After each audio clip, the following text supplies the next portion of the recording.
Je dirais que paradoxalement, mon travail, il y a certaines références, visuelles qui peuvent être, assez facilement perceptibles.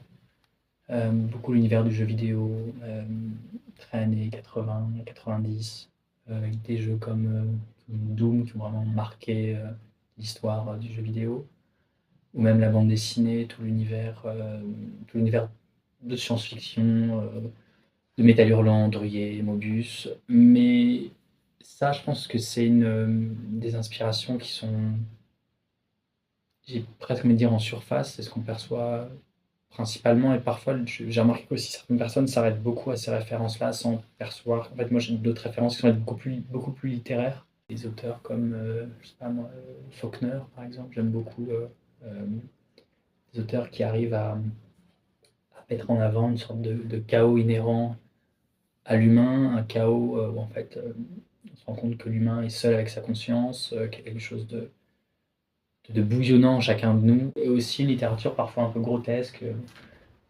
justement qui arrive aussi à parler de l'absurdité parfois euh, de, de l'humain en général. Je parle Le Tambour de Günter Grass, enfin ce genre de livre, en fait, moi qui me parle beaucoup, et je me rends compte de plus en plus que c'est beaucoup plus la littérature, même même la poésie qui m'inspire plus que en fait des stimuli visuels. Et donc c'est vrai que maintenant je me méfie beaucoup plus, peut-être plus des images et des. Je trouve que dans la littérature, il y a quelque chose de beaucoup plus profond, euh, beaucoup plus, je sais, ouais, beaucoup plus, ouais, plus étrange.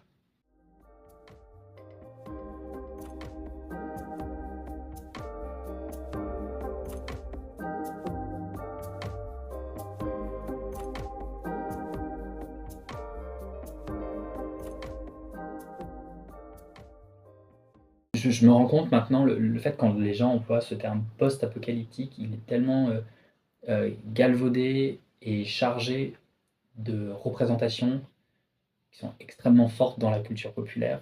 Et je pense que ça, c'est un vrai drame, en fait, puisque maintenant on associe vraiment une fin du monde à une sorte d'apocalypse et à une catastrophe absolue, alors qu'en fait, là, nous, la disparition du vivant, c'est beaucoup plus insidieux, c'est un temps beaucoup plus long, et je pense que ça nous empêche de réagir avec empathie et sensibilité vis-à-vis de ce vivant qui, en fait, dont on fait partie. Et donc ce travail-là, avec ces derniers tableaux, moi, je les vois plus comme des sortes de ruines du vivant. On va avoir cette idée de végétation qui aurait été comme pétrifiée, figée, totalement dévitalisée, qui ressemble à des vestiges de ce qui a pu être. On a vraiment l'impression que le vivant est remplacé par cette sorte d'asphalte un peu étrange. J'essaie vraiment de garder ces textures d'asphalte avec ces textures assez noires, assez chargées, presque bitumeuses, avec ces couleurs. Et, je pense que vraiment, c'est l'idée, voilà, de se présenter, de dire j'ai presque fait un saut dans le futur et je vous rapporte ces éléments, vous dire qu'en fait, voilà, le futur, c'est ça, et c'est presque rapporter des fragments de ruines. Donc la ruine comme vraiment comme élément métaphysique. Le fait que Mémac soit aussi euh, soit inscrite dans un paysage qui est assez bucolique, avec beaucoup de forêts. Je pense que ça s'y prêtait bien justement à montrer comment est-ce que cette image d'Épinal, par exemple, c'est Mémac, c'est le petit village français parfait, quoi. C'est très joli, c'est au milieu de la forêt. Comment voir dire qu'en fait cette bucolie, ce petit Éden, mais en fait va nécessairement se transformer et s'altérer.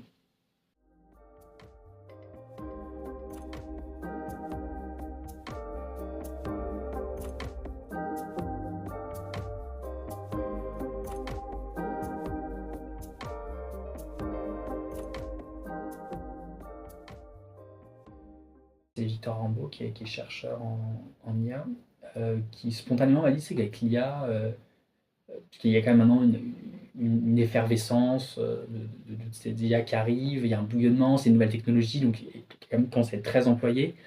Et lui il me dit, ah, si tu veux, je peux te réaliser un modèle qui fera des œuvres à la façon de Lucien Murat. Plutôt que de nourrir l'IA avec des images macro, c'est-à-dire comme dans des images dans leur globalité. On va le nourrir avec du micro. Et là, on a référencé des textures qui étaient déjà présentes dans mon travail, que j'ai commencé à développer.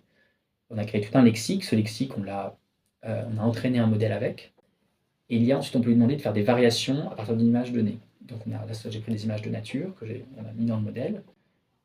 Mais là, d'un coup, l'IA est contrainte à voir le monde à travers ces textures. Et donc, ça l'empêche de faire des versions un peu kitsch ou un peu bizarres. Elle est tellement contrainte par la texture qu'il y a un moment de torsion, de frottement. Et c'est là, avec une sorte de bizarrerie. Et je pense que c'est dans cette bizarrerie-là que moi, je me suis engouffré pour créer ces œuvres. Et ça veut dire que d'un coup, l'IA n'est plus non plus un outil qui va faire à la façon d'un artiste, mais elle devient une sorte de prolongement de la main de l'artiste. Moi-même, je me suis aussi contraint pour travailler en abandonnant les pinceaux, les choses, tous les outils de précision que je pouvais utiliser pour travailler avant. Je me suis mis à fabriquer des pastels à l'huile pour travailler, avoir un geste beaucoup plus immédiat, beaucoup plus gestuel. Et c'est intéressant de voir comment, lorsque la main est contrainte, finalement,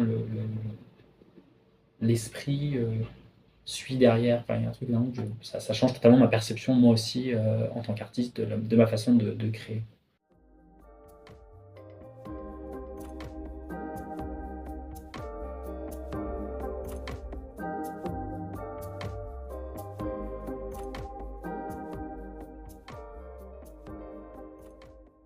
C'est sûr qu'il y a déjà eu ça, l'emploi déjà d'une nouvelle technologie, nouvel outil. Euh, Ça a été un peu un changement radical aussi. On sort d'un écosystème de exposition, galerie. Donc là, ce sont des temps, des pas de côté qui permettent aussi de te dire à un moment, est-ce que c'est pas le moment d'essayer quelque chose de nouveau, prendre un risque. Je pense que c'est vraiment important pour un artiste à un moment aussi de sentir, d'être dans la recherche aussi et de se tromper aussi. Je pense que c'est vraiment important c'est pas une question de mal faire, mais c'est de tâtonner. Donc ça, oui, ça va quand même demander aussi beaucoup de tâtonnement, ce projet, ce que je trouvais très agréable aussi. Du coup, je trouve que là, la façon dont j'ai abordé le calendrier de l'Avent, c'est presque antagoniste avec l'idée même du calendrier de l'Avent qui est une sorte de cheminement vers un heureux événement. Moi, c'est plutôt l'inverse, l'idée aussi plus on va découvrir le calendrier de l'Avent, en fait, plus l'image globale va se révéler, et en fait, plus la dureté de la réalité d'un monde qui est en train de se mourir, enfin d'un monde vivant qui est en train de se mourir, arrive. C'est presque ça aussi, c'est de renverser totalement, de renverser la valeur du calendrier de l'Avent.